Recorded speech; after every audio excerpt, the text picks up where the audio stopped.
पूर्णिमा के दिन चंद्र ग्रहण जब लगता है तो इसका असर केवल कुछ ही घंटों तक नहीं है बल्कि आने वाले महीनों तक दिखाई देता है। आइए जानते हैं ये ग्रहण किस किस पर भारी पड़ेगा और किनके जीवन में बड़ा बदलाव लेकर आएगा। किंतु एक बात समझ लेते हैं, जितना लंबा ग्रहण उतना बड़ा दुख। चंद्रमा शीतलता प्रदान करने वाले देव है, अतः खुद ही शक्तिहीन हो जाएंगे तो असर तो पड़ेगा ही। अगर ग्रहण काल में कम समय कहते हैं तो उसका असर जल्दी समाप्त हो जाता है, लेकिन अगर ग्रहण काल लंबा है 2-3 घंटे से ज्यादा तो उसका प्रभाव राशियों पे, जल जीव पे, देश पे और समाज पर लंबे समय तक देखा जा सकता है। खासकर चंद्र ग्रहण भावना, मन और रिश्तों को प्रभावित करता है। चंद्रमा जितना ढकता है उतना ही मन और जीवन पर छाया डालता है, क्योंकि चंद्रमा जल तत्व और मन का कारक है। इसीलिए इसका असर मानसिक स्थिति पर पड़ता है और खासकर महिला और मातृशक्ति पर चंद्रमा का असर सीधा पड़ता है। इसीलिए उनके स्वास्थ्य और मानसिक संतुलन पर ध्यान जरूरी दे। खाद्य और द्रव्य पदार्थों के दाम उतार चढ़ाव संभव है। महिलाओं से जुड़े मुद्दे, सामाजिक आंदोलन, वाद विवाद सामने आ सकते हैं। ग्रहण के बाद 15 दिन तक असर रहती है। कहते हैं कि 6 महीने तक असर रहती है। पूर्णिमा का चंद्र ग्रहण मौसम और वर्षा पर असर करेगा। चंद्रमा जल का कारक है, इसीलिए ग्रहण के बाद बारिश और पानी से जुड़ा हलचल होती है।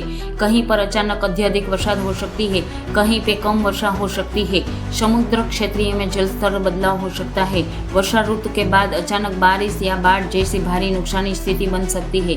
जिन क्षेत्रों में चंद्रमा का प्रभाव ज्यादा पड़ा है वहाँ समुद्री तूफान या भारी बरसात की संभावना होती है। लोगों के मन और भावनाओं में बेचैनी बढ़ेगी। गुस्सा, चिंता और रिश्तों में तकरार हो सकता है। महिला और जल से जुड़े काम करने वाले लोग अधिक प्रभावित होंगे। जैसे चंद्रमा जल तत्व का स्वामी है, वैसे ग्रहण का असर वर्षा, समुद्र और समाज के जीवों के मन पर गहरा पड़ता है। इसीलिए यह केवल खगोलीय घटना नहीं है बल्कि जीवन और समाज को झकझोर देने वाला परिवर्तन भी है। चंद्र ग्रहण आत्मचिंतन और शुद्धि का समय भी है। ध्यान, साधना और भक्ति करने से मन मजबूत होगा और ग्रहण का नकारात्मक असर कम होगा। चंद्रमा पर छाया लगी है जिससे चंद्रदेव की ऊर्जा कमजोर हो जाती है। इसीलिए जब हम जल अर्पित करते हैं चंद्रदेव को शांति और सकारात्मक शक्ति मिलती है। जैसे ही चंद्रदेव स्वस्थ और प्रसन्न हो जाते हैं वैसे ही वे हमें भी मानसिक शांति, स्वस्थ और शुभ ऊर्जा देते हैं। ग्रहण के बाद चंद्रदेव को अर्घ्य अर्पित करते हैं। हम पूजा नहीं करते हैं बल्कि उनकी शक्ति को पुनः जागृत करते हैं ताकि सृष्टि पर शांति, सुख और ऊर्जा का संचार हो सके।